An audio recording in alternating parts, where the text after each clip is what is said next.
Friends, welcome back to my YouTube channel. ఈరోజు Sunday 1 అవుతుంది time. మాకు అవుతున్నాయి ప్రజెంట్ ల్యాబ్ ఎక్స్టర్నల్స్ జరుగుతున్నాయి. నిన్న ఒక ల్యాబ్ ఎక్స్టర్నల్ జరిగింది, ఇంకో 2 ల్యాబ్ ఎక్స్టర్నల్స్ ఉన్నాయి. And I hate lab externals. Lab externals అంటే అదృష్టాన్ని పరీక్షించుకోవడం, మన అదృష్టాన్ని మనమే టెస్ట్ చేస్తున్నట్టు ఉంటుంది. లైక్ పేపర్స్ పెడతారు, లైక్ 10 to 15 ఎక్స్పెరిమెంట్స్ ఉంటాయి. దాంట్లో పక్క మనం 2 or 3 ఎక్స్పెరిమెంట్స్ చదవకుండా ఈజీగా వదిలేస్తాం. అట్లీస్ట్ 3 ఎక్స్పెరిమెంట్స్ అయినా 15 ఎక్స్పెరిమెంట్స్ ఉంటే 3 ఎక్స్పెరిమెంట్స్ అయినా వదిలేస్తాం. అండ్ అక్కడికి వెళ్ళిన తర్వాత ఎగ్జామ్కి ల్యాబ్లోకి ఎంటర్ అయిన తర్వాత పేపర్స్ ఇలా పెడతారు. దాని లోపల స్లిప్ ఉంటుంది, స్లిప్ మీద ఏ ఎక్స్పెరిమెంట్ని రాసి ఉంటుంది. మన టైం బాగుండి మనకు వచ్చింది సెలెక్ట్ చేసుకున్నామా, ఓకే రాసేయచ్చు. ఎగ్జిక్యూట్ చేయకపోయినా చేసిన ఆ ఎక్స్పెరిమెంట్ని అట్లీస్ట్ రాసినాం, పాస్ అవుతామన్న ఫీలింగ్లో ఉంటుంది.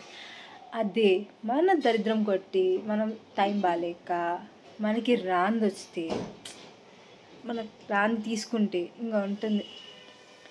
ఎక్స్చేంజ్ అడిగితేనేమో ఏం చదివారు మీరు, అసలు ఏం చదవలేదా, ఎక్స్చేంజ్ చేస్తే హాఫ్ మార్క్స్ కట్ చేస్తాం అంటారు.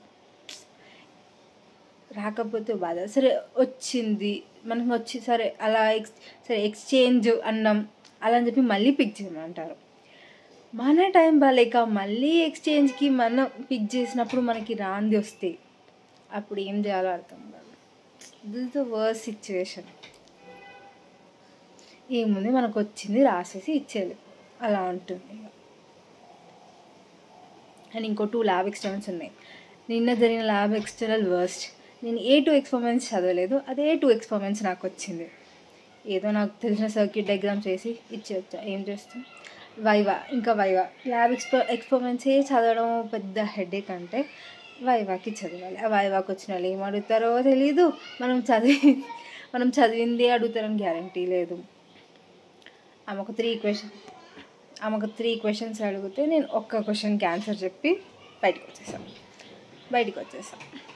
ఇంకా 2 ల్యాబ్ ఎక్స్టర్నల్స్ ఉన్నాయి.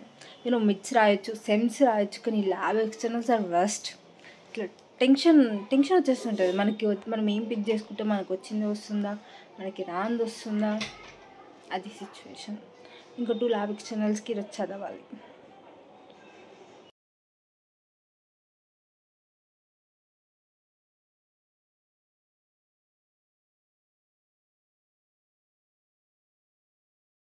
నెక్స్ట్ డే కాలేజ్కి వెళ్తున్నా. నేను ఎగ్జామ్ పెట్టుకొని నేను మెహందీ పెట్టుకుంటూ కూర్చున్నాను. ఇప్పుడు ల్యాబ్ ఎక్స్టర్నల్ ఉంది, సో నేను అనుకుంది వస్తే బాగుంది. నేను సెలెక్ట్ చేసింది నాకు వచ్చింది ఒకటే అయి ఉండాలి. ఏమవుతుందో చూద్దాం.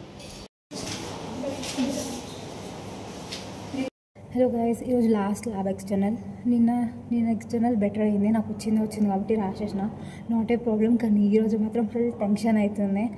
ఎందుకంటే మోర్ దెన్ 15 ఎక్స్పెరిమెంట్స్ ఉన్నాయి. అండ్ దాంట్లో నేను మ్యాక్సిమం ఒక 10 వరకు చదువుకుంటాను. హార్డ్వేర్ అయితే అసలు టచ్ చేయలేదు. అండ్ మోస్ట్లీ ఫస్ట్ బ్యాచ్ వాళ్ళకి హార్డ్వేర్ ఎక్స్పెరిమెంట్స్ వచ్చినాయి. ఇప్పుడు నా పరిస్థితి ఏమవుతుందో తెలియదు. హోప్స్ నాకు వచ్చింది రావాలనుకుంటున్నాను. ఎగ్జామ్ అయిపోయాక చెప్తా ఏమో జరిగిందో. హలో గైస్, మన ల్యాబ్ ఎక్స్టర్నల్స్ వరకు చూసారు కదా. లాస్ట్ ల్యాబ్ ఎక్స్టర్నల్ మాత్రం చాలా వరస్ట్గా జరిగింది. నాకు రాని ఎక్స్పెరిమెంట్ వచ్చింది. కొంచెం అలాగే కూర్చొని మళ్ళీ ఎక్స్చేంజ్కి వెళ్తే మళ్ళీ నాకు రాందే వచ్చింది. లాస్ట్ మూమెంట్లో మా ఫ్రెండ్ వచ్చి చెప్తే అప్పుడు రాసా ఎగ్జిక్యూషన్కి వెళ్తే అక్కడ ఎంతసేపు ట్రై చేసినా ఎర్రర్. అసలు అక్కడ ఆ లైన్లో ఎర్రరే లేదు, కానీ ఎర్రర్ వస్తూనే ఉంది. లాస్ట్కి ఎలా ఎగ్జిక్యూట్ చేసి గ్రాఫ్ వేసి వచ్చేసా. అండ్ ఈరోజు మా mini project final review. And ఎల్లుండి నుంచి మాకు ఎగ్జామ్ స్టార్ట్ అవుతున్నాయి. రివ్యూ మాకు 8:15కి రమ్మన్నారు, కానీ ఎక్స్టర్నల్ ఏమో 10కి వచ్చిండు. మేము 8:15 నుంచి ఇక్కడనే ఉన్నాం. అండ్ మాకు ఎగ్జామ్ ఉంది, మాకు టెన్షన్ అవుతుంది. ఇప్పుడు మేము రివ్యూ కంప్లీట్ చేయాలి. రివ్యూ ఎలా జరుగుతుందో తెలియదు, చూడాలి. అండ్ ఈజీగానే ఉంది అంటున్నారు.